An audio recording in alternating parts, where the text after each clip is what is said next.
Hey, it's Josh. I'm back again. This video will be the first video of a series on how to create a good travel video. If there's enough interest, each video will go into a few specifics about how to get better shots, how to edit it in post, and a bunch of other things. So let's get started.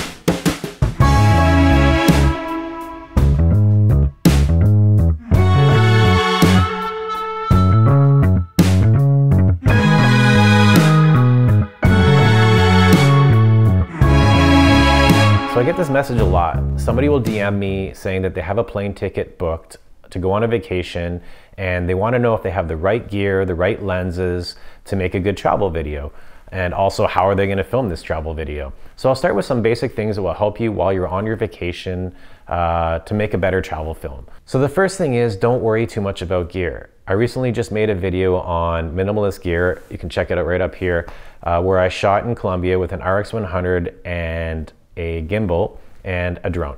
But before that, I used to shoot with one camera, one lens, and I didn't let all the gear overwhelm me.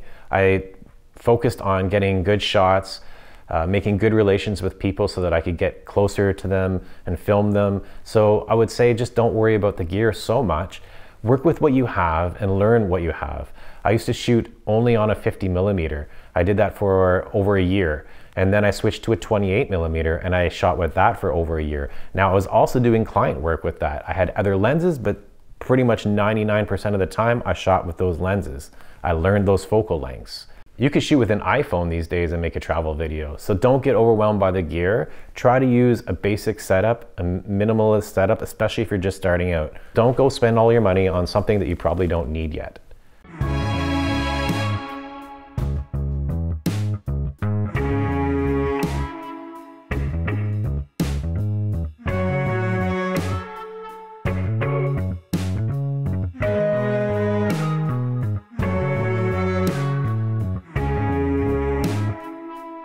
So the second thing that I would say to improve your travel films is to always shoot something with motion.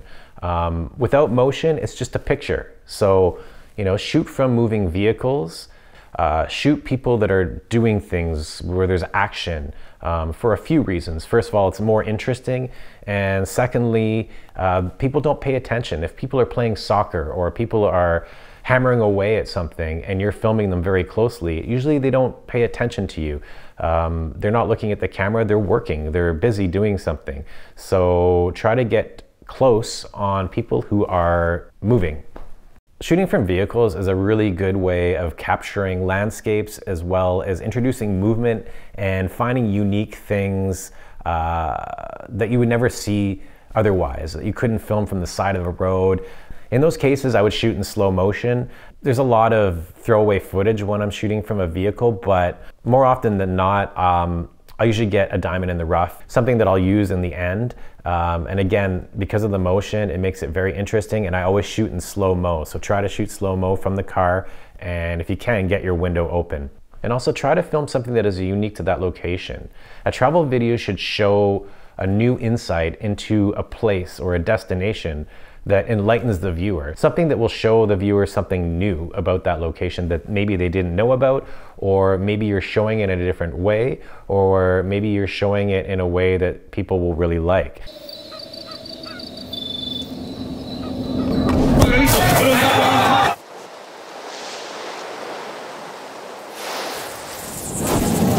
Another big thing is try to film mini scenes. For example, if I were filming out my window and I saw somebody on a bicycle and I filmed that person and I know I got that shot, it looks really good, I'm really happy with that, then maybe go out and film somebody getting on a bicycle. Maybe film somebody pedaling so that you can cut from one to the other.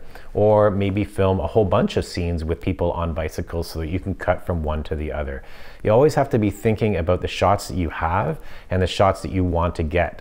So doing research before going to a location also will help you with that. Maybe the desert landscape. So if you're filming in the Sahara Desert or some type of desert, then Try to get those shots that are unique to that location, like sand pouring out of hands and feet walking through the sand dune. So basically what I'm saying is try to get coverage of each location. Try to make them mini scenes. Maybe one of the videos I'll go into how to attack a scene when you do see it. So another thing that I do when I'm making a travel film is I get a ton of portraits. This shows you the people that are living there, and it's something that is unique to the location that you're filming, and it offers kind of an insight into who lives there and who makes that culture what it is. So I highly recommend trying to get those. In the next video, I was thinking about showing you how I get so close to people and how I get candid portraits. Sometimes it's very daunting, and I get this question asked a bunch as well, is how do I get really good portraits and get so close to my subjects without people getting upset at me. So let me know if you want to see that. I'll try to do that in the next video.